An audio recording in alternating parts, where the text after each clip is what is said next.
আর এটা সবচেয়ে যে জিনিস আপনারা লক্ষ্য করেছেন, নেশা মুক্ত ত্রিপুরা ওনারা করবে।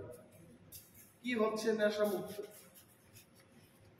আমরা মনে করি, আমি মনে করি, ত্রিপুরার মানুষ মনে করেন যে নেশা আরো বৃদ্ধি পাচ্ছে। It has increase.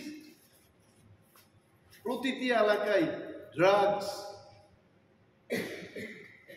প্যাডলার্সদের সংখ্যা বৃদ্ধি পেয়েছে, নেশাগ্রস্ত যুবক যুবতীদের সংখ্যা বৃদ্ধি পেয়েছে, এইডস রোগীর সংখ্যা বৃদ্ধি পেয়েছে। একটা জেনারেশন শেষ হয়ে যাবে।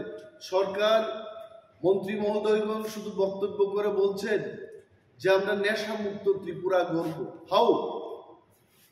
আমি একটা কেন্দ্রের এমএলএ, আসারামবাড়ি কেন্দ্রে কিভাবে ওনারা নেশা মুক্ত করবেন সেই কেন্দ্রটাকে?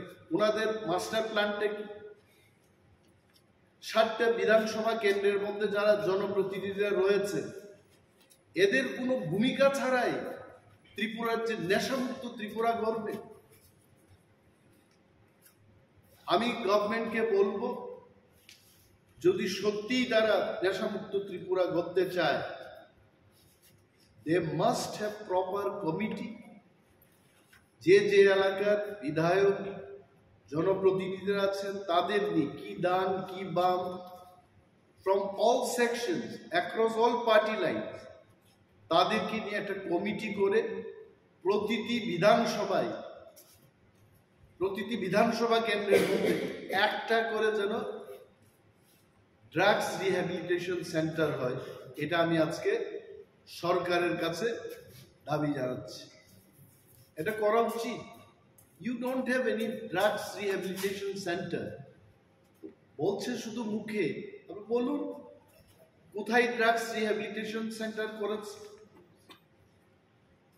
এবং যে সমস্ত ড্রাগস রিহ্যাবিলিটেশন সেন্টারগুলো আছে, কে বা কাহারা গিয়ে সেখানে চিকিৎসা করছে,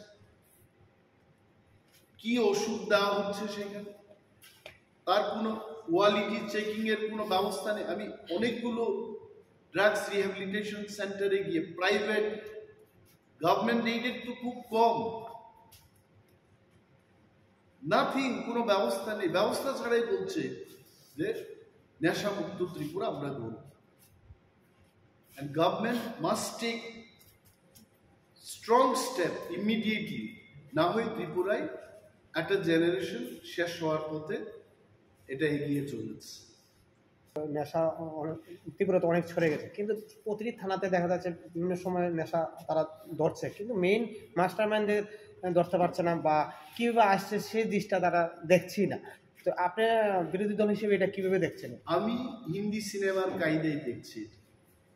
হিন্দি সিনেমাতে এগুলো দেখানো যে মূল যে পান্ডা, এই পান্ডারা আসলে অনেক সময়, আমি সিনেমার কথা বলছি, আমি এখানকার সত্যিকারের কথা বলছি না, দেখা যায় যারা এইসব মাফিয়া রাজে ব্যস্ত, যারা করে এগুলো, এরা হয় পুলিশের সাথে যুক্ত থাকে, অথবা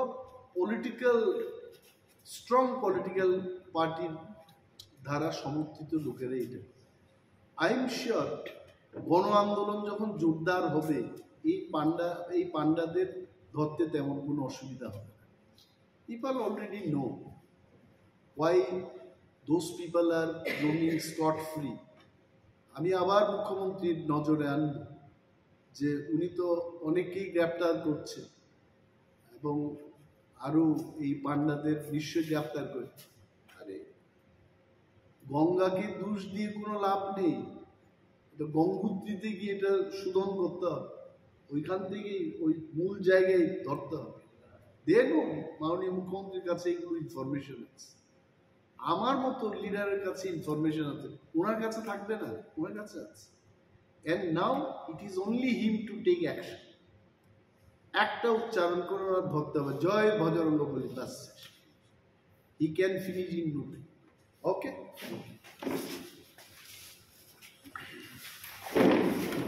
থ্যাংক ইউ।